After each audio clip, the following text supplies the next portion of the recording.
to transition and kind of catching you up on some stuff that's going on and next steps for us. It's been kind of a scary week for some of us, thinking of, okay, scary and not surprising. We have anticipated and expected things to happen as they have. We have anticipated and expected Williams to get all their permits. We expect them in the next week to get the next couple of weeks to get the last remaining permits they need to begin construction. We do believe the system is set up to allow the industry to do whatever it wants, and we've thought and believed that from the beginning. So there are no surprises. But for those of us who have been here in this for the long haul, and I see a lot of people, the Warminghams, people who were here over 3 years ago when we first started this work. We've been doing this a long time. And we've always been saying, oh, at some point, we are willing to do civil disobedience. Well, that point is upon us now. The nonviolent direct action time is now. It's going to be in the next couple of weeks. And some of us will be getting arrested, and Mark will talk more about that. But there was something that, when I got home from church this morning, I was telling my husband about our guest speaker, and there were a couple of people from my church who heard the sermon. And the reading was from like the story of the midwives who, Pharaoh is in Egypt, and he's a powerful man who, has the rule of the deity in him, according to the land, and he declares that he's threatened, and his people are threatened by the Hebrews, and he declares all boys should be killed when they're born, and tells the midwives, when Hebrew boys are born, kill them. And the midwives refuse to do it. And the man who was preaching this morning, and I didn't get his permission, so I don't want to give his name, but if you want the sermon, we'll be getting it soon, and it was a great sermon. He said that the midwives they decided to conduct civil disobedience. They decided to do nonviolent action in some ways by refusing to kill, by refusing to obey the laws that the Pharaoh gave them. And I thought, wow, I've never thought of the story that way. Like, I thought of them refusing, but this is civil disobedience. And in so doing, they were doing the right thing. And I was thinking about what we're doing here, and some of the criticism we get that you guys are just lawbreakers. That's not what this is about. And it's not what it's ever been about. I mean, most of us here probably don't even have traffic tickets. Maybe I should just speak for myself. We're law-abiding people. And there's all of this talk about outsiders coming in and doing violence here. And I keep saying, the violent outsider is Williams. We're residents, we're neighbors, we're friends, we're people who live here in this community, and we're law-abiding people and God-fearing people who live in this community, who value this earth. I mean, that's why we're all here tonight. And so I'm inspired by the boldness of the midwives. And the other little catch in the story is that when the Pharaoh addresses them and says, oh, why are these Hebrew boys still being born? And then what the midwives say, so the thought of the Egyptians was that the Hebrews were almost like animals. They lived with their animals. They were like animals. And so the midwives used that prejudice that the Pharaoh had in convincing the Pharaoh that, those animals, they give birth like animals do. They're popped out before we even get to them. So like using the own prejudice against them. And so I was thinking, what creativity?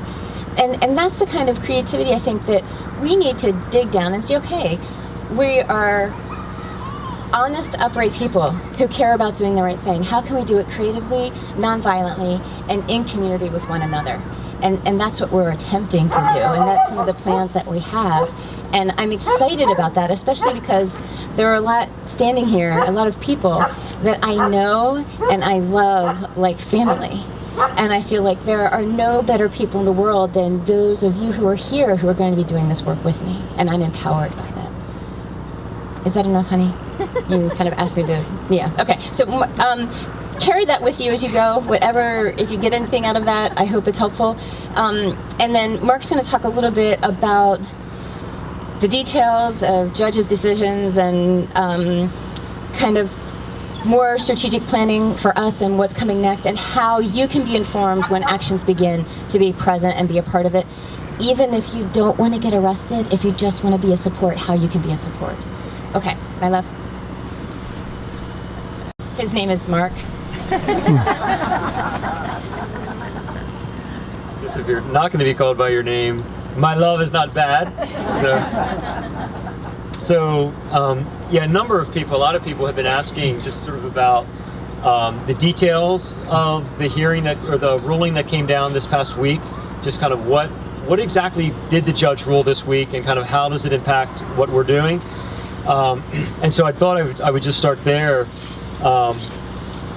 As I think probably everyone here knows, basically the decision that was being made this past week by Judge Jeffrey Schmel, who's the district judge for the Eastern Pennsylvania District, he was basically evaluating Williams' request to take the land of the final holdouts here in Lancaster County who've been resisting this project all along. Williams was saying, we want to take immediate possession of this land. Even though the final permits have not been given, even though we haven't gone through, finalized the eminent domain process, we feel like we have the right to take this land anyway. And of course, we're all right now sitting or standing in the right-of-way of the project on this land that Williams wanted to take. So the date that Williams had requested to take this land was by last Friday, the 18th, August 18th. That day came and went with no ruling, so we thought, wow, maybe he just ruled in the favor of the landowners by not ruling. Then, of course, this past Wednesday, his decision comes out, and it turns out that he's ruled in favor of Williams to give immediate possession of the right-of-way to Williams for all of the 5 properties remaining in Lancaster County that have resisted, including this land we're on right now. And just a quick recap, I thought it would be helpful to kind of just name very quickly and make sure we have in our minds the arguments that were made against Williams taking this land, and then how the judge dismissed those arguments. The first argument that the landowners made, including the sisters are of course part of this argument, was that landowners all along this line have not received due process. That sure, they've had opportunity to make comments and express their First Amendment rights, but they haven't actually had due process in the sense of having meaningful opportunities to challenge the eminent domain claims by Williams. And one way that lack of due process is apparent is that all appeals that are made, all challenges that are made to eminent domain, have to go to FERC first. And that FERC has an indefinite amount of time to respond to those claims, or to those challenges. And in the process, construction can go forward even while FERC is indefinitely not ruling on the challenges by landowners. So, that's before the judge, right? Landowners are saying, is that really due process? Sure, we get to challenge this, but the arbiter is the one we're challenging.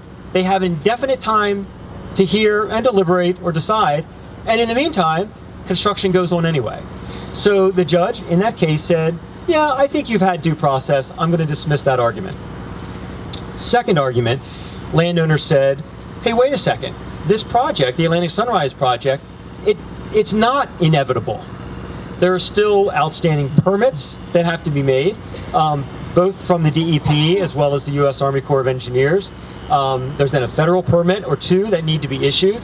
And the landowner said, why in the world, Judge, would you give immediate possession to a company to come in and start damaging our property for a project that they don't even have final approval for? Again, and what I guess that sort of add to the absurdity of this is that while the judge was deliberating on this case, or it was just whatever it was, 10 days ago, that a court, I forget what it was, with the second, I forget which court ruled that the Constitution pipeline, certainly a federal court, ruled while the judge was deliberating this argument, the Constitution pipeline, as most of you know, was to run from Pennsylvania into New York State. Pennsylvania gave all the permits for the project. This was a Williams pipeline project. New York State withheld some permits, water permits. Same ones we're waiting on here. The same ones we're waiting on here, but this was up in New York State, resisted. So courts ended up giving Williams the right to enter people's property in Pennsylvania and actually begin construction, clear cutting trees, trenching, doing that kind of work, before New York State had given those permits, just saying, it's inevitable. They'll get them, we just don't know when. Well, it turns out after months and months of challenges, 10 days ago, I think it was, when the New York State or the federal court ruled that actually the permits from New York aren't going to come through and this project is dead. So a classic example of this. So the federal court ruled that a state does have the right to withhold permits that FERC has given approval for on a national level. So that's huge, which means that Pennsylvania could choose to not give these permits and this would be held up. But in the meantime, some of you heard about the Hollerin maple syrup. It was their trees. 90% of their trees were felled, and now the project is dead. And I just wrote an LTE about it, and I hope it's in the paper this week. So, yeah. That's Williams. So this is happening, right? So this case is unfolding as the judge, our judge, Schmel, is hearing the case of our landowners who were saying, wait, it's not inevitable that the pipeline will go in. Don't let them on until all the permits are done. Still, he said, no, it's inevitable. It's just a matter of time. So that was the second argument. The third argument had to do about money and irreparable harm. The landowners, of course, are arguing, look, if Williams comes on our property, there's all kinds of harms. There's loss of property value. There's certainly the kinds of things like, we've already made plans for our children to subdivide our property and have our children on this property. Or I made a vow to my father that this farm would be preserved. And now I'm going to have to break that vow I made to my father, right? So there's all kinds of challenges and claims that this is irreparable harm that Williams is seeking to impose on us for a project that's not yet approved. The judge ended up ruling that, okay, maybe there are some harms there from these landowners, but it's nothing compared to the irreparable harm that Williams could suffer by lost profits for their project, right? And so basically what it comes down to is because Williams' project is bigger, right? It's $3 billion. Any harm that any of us could possibly prove will pale in comparison. So just because they're bigger, the judge ruled in their favor. Their harm is greater, I have to rule right in favor. So essentially taking on the responsibility of maximizing Williams' profits at our expense because their loss is supposedly bigger. Fourth challenge was this question of export. During the testimony, about 12 hours of testimony that the landowners, the sisters and these four other landowners made before Judge Schmel a few weeks back, they had very clear evidence that the majority of the gas that would flow through this pipeline is already scheduled for export. They have evidence of the contracts. They also had press releases from Cabot and other distributors saying, we're so pleased about the Atlantic Sunrise project that we will now be able to increase our export facilities from XYZ exports to X, Y, and Z countries. So this evidence is being presented in court before Judge Schmel. David Stroin, who is the project manager for the Atlantic Sunrise project, was asked, do you dispute these press releases? Do you dispute these statements claiming that this is for export? He said, I do not, I cannot. And yet when it came time for the judge to rule, he said, honestly, all these arguments about export, they're just speculative. We don't know. So I'm going to dismiss that argument. I mean, literally, that's what the document says. Of course, the only truly speculative arguments about where this gas line is going is Williams saying, we can argue pretty sure it's going to stay here. I'm not really sure, but it's going to stay here. Right? No evidence. There's all this evidence saying it is for export. Follow the evidence, and the judge says it's all speculative, so we'll just throw that argument out. And then finally, I was going to say most troubling at all, but it's not, because they're all so troubling, was the religious freedom claims that the sisters have made, saying that forcing their community, which has been committed from the beginning to, among their mission, is to protect this sacred earth, and have made incredibly specific steps, have taken very specific steps throughout their history to preserve land, preserve nature on a religious basis, forcing us to use our own land for a fracked gas pipeline is antithetical to our religious beliefs and forces us, in a sense, to violate our understanding of how we should use our land. So the judge heard these arguments. He read, we assume, the hundreds of pages of evidence they submitted in 2 separate claims, and in the end, completely dismissed those arguments and said, honestly, I don't really see how this affects their specific religious practices in any way. And in about 3 lines, just dismissed that argument as well. So that's separate from the civil rights, or the civil rights claim they're going to make. I'll mention that in just a second. But for the sake of the receiving the immediate possession, Williams was then given that right. And I think for a lot of us, Malinda mentioned that in some ways, we're not all that surprised at the decision ultimately. We were surprised at the timing of it a little bit. But I think more than anything, we were surprised at the tone in terms of the extraordinary deference that was shown to the industry in the ruling. 25 pages of the judge just over and over and over again, just basically parroting the lines of Elizabeth Whitmer, the attorney for Transco Williams. So that deference to the industry, and also the dismissiveness toward landowners, and these heartfelt, passionate, and very tangible arguments that they were making that were just so easily dismissed. One other aspect of the ruling that's significant and bears very directly on us is enforcement. So in the ruling, it did say that Williams has the right to possession of all these properties, these right-of-ways, and when the time comes for them to actually do pipeline activity, anyone who seeks to interfere, whether landowners or third parties working with landowners, to interfere with that process, can be charged and arrested, escorted, and imprisoned. And specifically, that U.S. Marshals can be used to enforce Williams' right of possession, right, on these people's property. So we assumed that the day of that ruling, Wednesday, that it was possible that Williams was going to show up here and start carting off this arbor, this altar, these pews, except that Williams immediately made a statement saying, we will not force the sisters to remove their chapel at this time. We'll let them know when we need them to move it, and then expect them to move it.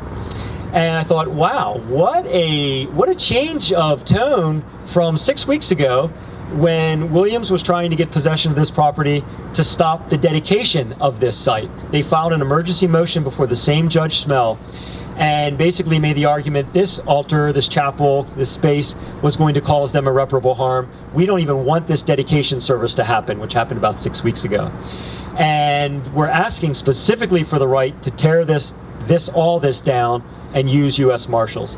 The judge said, no, I'm not going to give you that. We'll wait for this other ruling that just came out. But I thought, wow, 6 weeks later, suddenly they've changed their tune a little bit. And I can't help but think, well, the power has shifted a little bit since then, right? Because in the last 6 weeks, hundreds and hundreds and hundreds and hundreds of people have come here to this space and have made this space sacred in a very visible way. And it probably doesn't hurt that CNN and the Washington Post and BBC and The Intercept and however many NBC, CBS, right? The Italian press, the French press, have also, the French press, that's nice, have all picked this up. And this is not just a Lancaster story, this is a national story, and it's an international story. And so I think just to be aware that Williams understands what's at stake here, and that the time really has come for us to put that moral power that we have generated in working with the sisters and working together as a community to put that to good use. And to remember, not just for ourselves, but for Williams and for the press and for the friends that we talk to and our family that we talk to be clear that we're not praying and training and organizing and mobilizing to make some kind of symbolic statement or to express the seriousness of our convictions. we're here to stop a pipeline, and we're doing real work, right? This is not some sort of symbolic gesture. And so, some people are asking, well, I guess the decision came down. They're going to get the right to take this land by the use of U.S. Marshals. I guess, do you pack it up now? Just to be clear, the answer is no. As Malinda said, we've known from the start that it would come to doing civil disobedience as a community. And that time is just getting closer and closer. And with rulings like this, I think one of the most important takeaways for all of us is to just be reminded that, all along there's been this issue about who do we go to rescue us, right? Who do we go to next to try to stop this, right? Who's going to intervene for us? What judge, what agency, what regulatory agency, what environmental agency, what elected official is going to come to our rescue? Who do we appeal to now for help? And every step of the way, as the agencies fail us, as our elected officials not only fail us, but are actively working against their own constituents, I think the fact that we keep being surprised is just evidence that we haven't learned the lesson yet. It's going to be us, the community, that brings the change. Like there is no one who's going to come to our aid, come to our rescue. No outside entity is going to come in and say, "Whew, finally, I'm going to stop this for you on your behalf. You've done such a good job of generating a moral crisis and helping us understand." It's going to be us. It's going to be the people who live here, who care about this water, who care about this land, who care about this air, who care about the sacred, who will put their bodies on the line and say, we as a community are really saying no. We are saying no, and we don't need permission from a judge. We don't need permission from Williams. We don't need permission from our lawmakers to do what's right. And this story, I think, going back to ancient Egypt, right? We understand that law is not always morally right. And we're at a place where I think we're seeing that on such a large scale. And just to keep that in mind. There are a couple other updates that wanted to just remind us about. One is, I'm guessing a lot of you have read about a water main that runs actually about 100 yards north of this property from where we're sitting right now before Columbia Avenue, that runs from west to east. Right on this side of Columbia Avenue, that serves something like 70,000 customers. Lancaster City, Manheim Township, Millersville, I think West Lampeter Township. That it turns out Williams plans to cross with this project, and in fact, it looks like it's about where they want to begin doing horizontal directional drilling under Columbia Avenue, like staging that on top of the water main. And it turns out that Lancaster City nor any local officials were made aware of that. And thankfully, that news broke about a week ago. And there are a number of officials who are just outraged, and that we're not sure where that's going to go. But anyone here who has connections with local officials or city officials who have something to do with water, make it known that this matters to you. And basically the issue is forcing Williams to basically submit a full plan about how exactly do you plan to safely dig under and move this heavy equipment over this 64-year-old aging, decrepit water main here in our township. So keep your ears open about that. We don't know where that's going to go. There's also the sisters' civil rights lawsuit that is still underway. And basically on Friday, just 2 days ago, there was a conversation between the judge and the attorneys for both sides, the sisters as well as FERC and Williams. And essentially where this is right now, where the sisters have said this is a violation of our religious liberty on the basis of the Religious Freedom Restoration Act of 1993, this project cannot continue on our land. Right now, where this sits is that the complaint was filed in the Eastern PA District Court. So again, our friend Judge Jeffrey Schmel has this on his desk right now. The question is whether or not he actually has the right to hear the case. There's a jurisdictional argument right now, debate about whether he will hear the case or whether it needs to be bumped up to a circuit court, the appeals court. And that's what we're all waiting for right now. We don't know. He said he'll let us all know. And that's kind of where that stands. I wish we had more to say, but I think that's it. A lot of us, after reading his opinion that came out last week and his dismissiveness about the religious freedom claims, we're really hoping that it goes up to the circuit court. I mean, you're here to Vigil. If you're praying people, pray for that. If you're not a praying person, send good thoughts and intentions as well. But our hope is that it does go to the circuit court. I think the sisters will get a fairer hearing there. But it's really in Judge Smell's hands right now. So that will be continued as well. Questions about any of that?